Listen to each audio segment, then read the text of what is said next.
Direct selling industry అనగానే చాలామంది ఏవేవో అనుకుంటూ ఉంటారు. అవన్నీ అవాస్తవం.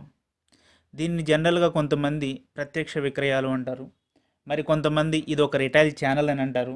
మరి కొంతమంది డైరెక్ట్ సెల్లింగ్ అనేది ఒక గ్లోబల్ బిజినెస్ అని చెప్తూ ఉంటారు. ఇంకా కొంతమంది ఉంటారు మూవీ చూడకుండానే రివ్యూలు రాసే రకం అనమాట వీళ్ళంతా. వాళ్ళు దీన్ని చైన్ మార్కెటింగ్ అని, లింక్ సిస్టమ్ అని ఏదేదో చెప్తూ ఉంటారన్నమాట. అలా చెప్తూ ఆనందపడుతూ ఉంటారు. అలాంటి వాళ్ళ కోసమే ఈ వీడియోని వాళ్ళకే అంకితం ఇచ్చేస్తున్నాను. ఈ వీడియో ద్వారా మీరు తెలుసుకోబోతున్నారు డైరెక్ట్ సెల్లింగ్ ఇండస్ట్రీ అంటే ఏమిటి, దాని ఫ్యూచర్ మన ఇండియాలో ఎలా ఉండబోతుంది. అలాగే కొన్ని స్టాటిస్టిక్స్ ఆధారంగా ఇప్పటి వరకు మన డైరెక్ట్ సెల్లింగ్ ఇండస్ట్రీ ఎంతవరకు గ్రోత్ అయ్యింది. వాట్ ఈజ్ డైరెక్ట్ సెల్లింగ్, అసలు ఈ డైరెక్ట్ సెల్లింగ్ అంటే ఏమిటి? దీనినే మనం తెలుగులో ప్రత్యక్ష విక్రయాలు అని అంటారు. ప్రొడక్ట్ను మరియు వాటి సర్వీసెస్ను కస్టమర్కు చేర్చడానికి ఉపయోగించే ఒక విభిన్నమైన మార్కెటింగ్ విధానమే డైరెక్ట్ సెల్లింగ్. ఈ పద్ధతిలో ఎటువంటి మధ్యవర్తులు లేకుండా ప్రొడక్ట్ కస్టమర్ని రీచ్ అవుతుంది. ఈ పద్ధతిలో కేవలం ఏజెంట్ ఆర్ డైరెక్ట్ సెల్లర్స్ ద్వారా మాత్రమే ప్రొడక్ట్ కస్టమర్ని రీచ్ అవుతుంది. అందుకు గాను ఈ ఏజెంట్స్కు కమిషన్ అనేది అందుతుంది. అలాగే ఈ ఏజెంట్స్ అనేవాళ్ళు ఏదైనా ఒక కంపెనీతో అనుసంధానమై వర్క్ చేస్తూ ఉంటారు ఇండిపెండెంట్గా. ప్రొడక్ట్ని రిటైల్ చేయడంలో ఒక సక్సెస్ఫుల్ మెథడ్ అయిన డైరెక్ట్ సెల్లింగ్కి చాలా పెద్ద హిస్టరీనే ఉంది. ఈ డైరెక్ట్ సెల్లింగ్ స్టార్ట్ అయ్యి సుమారుగా ఇప్పటికీ 160 సంవత్సరాలు దాటిపోయింది. మిడిల్ ఆఫ్ 18th సెంచరీలో ఒక పెర్ఫ్యూమ్ కంపెనీ ద్వారా ఈ డైరెక్ట్ సెల్లింగ్ అనే పద్ధతి మన ముందుకు వచ్చింది. అప్పటి నుంచి ఇప్పటి వరకు జరిగిన ఈ సుదీర్ఘ ప్రయాణంలో ప్రపంచ దేశాలు ఈ పద్ధతి ద్వారా బిజినెస్ చేసి చాలా ముందుంటే మనం మాత్రం ఇంకా 17th ప్లేస్లోనే నుంచొని ఉన్నాం. ఒక చిన్న ఉదాహరణ చెప్పాలంటే 2015 ఫైనాన్షియల్ ఇయర్లో ఒక యుఎస్లోనే $35 మిలియన్ బిజినెస్ కేవలం డైరెక్ట్ సెల్లింగ్ ఇండస్ట్రీ ద్వారా జరిగింది.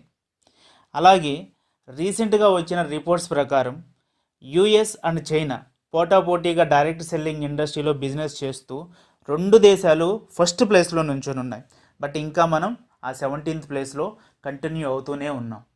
ఇప్పటికైనా సరే మనం చాలా హర్షించదగ్గ విషయం ఏమిటి అంటే మన భారత ప్రభుత్వం ఈ డైరెక్ట్ సెల్లింగ్ ఇండస్ట్రీకి ఉన్న వాల్యూని ఈరోజు గుర్తించడమే కాకుండా 2016 సెప్టెంబర్ 9వ తారీఖున డైరెక్ట్ సెల్లింగ్ ఇండస్ట్రీని మన ఇండియాలో డెవలప్ చేయడానికి, అలాగే దాన్ని మానిటరింగ్ చేయడానికి మోడల్ గైడ్లైన్స్ని ఫ్రేమ్ చేసి రిలీజ్ చేసింది. అలాగే దానికి సపోర్టుగా మనకి ఈరోజు కన్జ్యూమర్ ప్రొటెక్షన్ బిల్ రిలీజ్ చేసింది. దీనిలో ఇంతకుముందు ఎన్నడూ లేని విధంగా డైరెక్ట్ సెల్లింగ్ ఇండస్ట్రీని దానిలో ఇంక్లూడ్ చేసింది. ఈ మోడల్ గైడ్లైన్స్ ఫ్రేమ్ అవడంలో FDSA Federation of Direct Selling Association అనే సంస్థ చాలా కృషి చేసింది. ఈ మోడల్ గైడ్లైన్స్ ద్వారా మన భారతదేశంలో ఈరోజు 13 రాష్ట్రాలు బిజినెస్ రన్ చేస్తూ ఉన్నాయి. వాటిలో మన తెలుగు రాష్ట్రాలైన ఆంధ్రప్రదేశ్, తమిళనాడు, అలాగే ఒడిస్సా, మిజోరాం, వెస్ట్ బెంగాల్, సిక్కిం, ఛత్తీస్గఢ్, రాజస్థాన్, కేరళ, తమిళనాడు, గోవా, మహారాష్ట్ర, హిమాచల్ ప్రదేశ్ ఎక్సెట్రా. ఇన్ని రాష్ట్రాలు ఈరోజు మోడల్ గైడ్లైన్స్ ద్వారా డైరెక్ట్ సెల్లింగ్ ఇండస్ట్రీ బిజినెస్ని రన్ చేస్తున్నాయి అంటే నిజంగా డైరెక్ట్ సెల్లింగ్ ఇండస్ట్రీకి ఇండియాలో అంత ఫ్యూచర్ ఉందా? ఎస్, మన ఇండియాలో ఈరోజు డైరెక్ట్ సెల్లింగ్ ఇండస్ట్రీకి చాలా పెద్ద స్కోప్ ఉంది. ఇప్పటి వరకు మనం అనుకున్నది, వింటున్నది నిజమే. ఈరోజు మన ఇండియాలో డైరెక్ట్ సెల్లింగ్ ఇండస్ట్రీకి చాలా పెద్ద స్కోప్ ఉంది.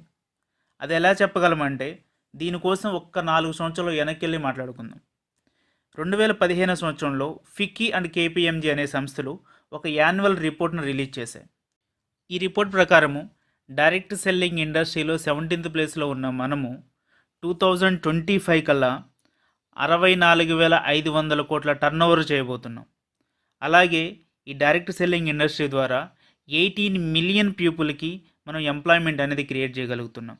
అలాగే ఇంకొక ఫ్యాక్ట్ ఏమిటి అంటే ఇంత పెద్ద మార్కెట్లో 60% కాంట్రిబ్యూషన్ ఉమెన్స్దే ఉండబోతుంది. రిపోర్ట్ అయితే మంచిగా ఉంది. 7,000 కోట్లు ఉన్న బిజినెస్ 2025 కల్లా 64,000 కోట్లు వెళ్తుందంటే ఓకే, వినడానికి చాలా బాగుంది. బట్ నిజంగా ఈ రిపోర్ట్ని అంత సీరియస్గా తీసుకోవాలా మనం? ఎస్, ఈ రిపోర్ట్ని మనం చాలా సీరియస్గా తీసుకోవాలి. ఎందుకంటే ఫిక్కీ అనే సంస్థ మన గల్లీల్లో పనిచేసే సంస్థ ఏమి కాదు. ఫిక్కీ 1927లో స్టార్ట్ అయింది. అలాగే ఈ ఫిక్కీ అనేది మన ఇండియాలో దాదాపు 2,50,000 కంపెనీలకి తన సర్వీసెస్ని అందిస్తూ ఉంటుంది.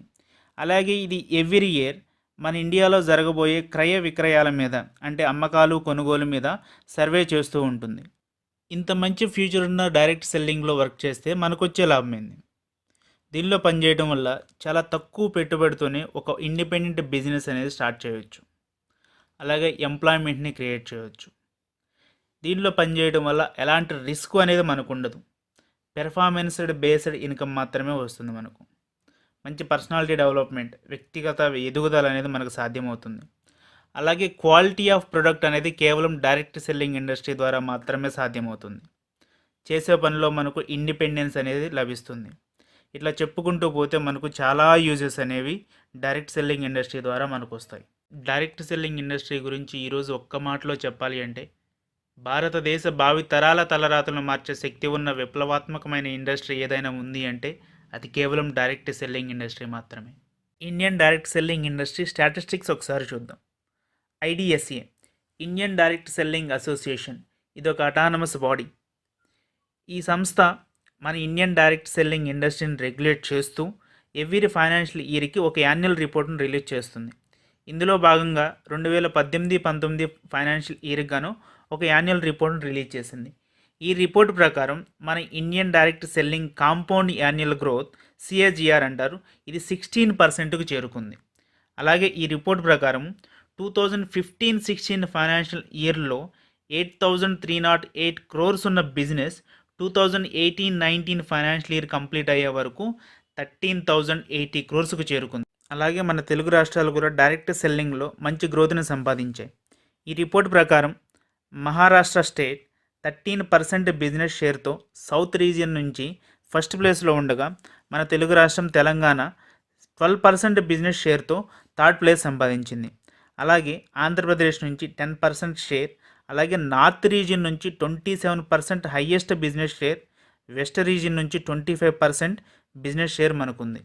ఇంకా చెప్పాలంటే 1978లో స్టార్ట్ అయిన world federation of Direct selling WFDSA, ఈ సంస్థ కూడా తన 2018-19 యాన్యువల్ రిపోర్ట్లో డైరెక్ట్ సెల్లింగ్ ఇండస్ట్రీ ఫ్యూచర్ని ఒకే ఒక సెంటెన్స్లో చెప్పింది: direct selling is the future business. వీళ్ళ రిపోర్టు ప్రకారం గ్లోబల్గా మేల్ జెండర్ 26% డైరెక్ట్ సెల్లింగ్ ఇండస్ట్రీలో వర్క్ చేస్తుంటే 74% ఫీమేల్ జెండర్ డైరెక్ట్ సెల్లింగ్ ఇండస్ట్రీలో వర్క్ చేస్తున్నారు. అలాగే మన తెలుగు స్టేట్స్లో కూడా ఈ రేషియో 57% ఉమెన్స్గా ఉంటే 43% మెన్గా ఉంది. ఇంత బాగా Indian direct selling industry grow అవడానికి కొన్ని రీజన్స్ చూద్దాం. డైరెక్ట్ సెల్లింగ్కి గైడ్లైన్స్ రావటం, అలాగే ఇండివిజువల్ స్టేట్స్ వీటిని ఇంప్లిమెంట్ చేయటం, డైరెక్ట్ సెల్లింగ్ని ఒక నాన్ రీటైల్ స్టోర్ మోడల్గా గుర్తించడం, ఈ డైరెక్ట్ సెల్లింగ్ ఇండస్ట్రీ ద్వారా ఎంప్లాయ్మెంట్ ఆపర్చునిటీ అలాగే ఎంటర్ప్రెన్యూర్షిప్ని ఇవ్వడం, ఎడిషనల్ సోర్స్ ఆఫ్ ఇన్కమ్గా దీన్ని తీసుకోవడం, ఫైనాన్షియల్ ఇండిపెండెన్స్, అలాగే ఉమెన్ ఎంపవర్మెంట్కి ఇది దోహదపడతాం. డైరెక్ట్ సెల్లర్స్కి ఆర్గనైజేషన్స్ నుండి కంటిన్యూగా సపోర్ట్ అనేది ఉండటం, ఇలాంటి విషయాలు కొన్ని ఈరోజు మన ఇండియాలో డైరెక్ట్ సెల్లింగ్ ఇండస్ట్రీ గ్రోత్కి దోహదపడుతూ ఉన్నాయి. ఇంత గ్రోత్ ఉన్న ఈ ఇండస్ట్రీని ఇప్పటికీ తక్కువగా చూసేవాళ్ళు చాలామంది మనలో ఉన్నారు. ఇంకా దానికి రీజన్ డైరెక్ట్ సెల్లింగ్ ఇండస్ట్రీ కాన్సెప్ట్ని తప్పుగా అర్థం చేసుకోవటం, అలాగే మనలో కొంతమంది రాంగ్ కంపెనీస్తో అలాగే నెగిటివ్ ప్రొడక్ట్స్తో వర్క్ చేయటం, అలాగే చేసే వ్యక్తులు కొంతమంది చాలా అనెథికల్గా బిజినెస్ చేయటం, ఇలాంటి వాటి వల్లే డైరెక్ట్ సెల్లింగ్ ఇండస్ట్రీని చాలామంది తక్కువగా చూస్తున్నారు. ఫైనల్గా అందరికీ నేను చెప్పేది ఒకటే: direct selling the future business.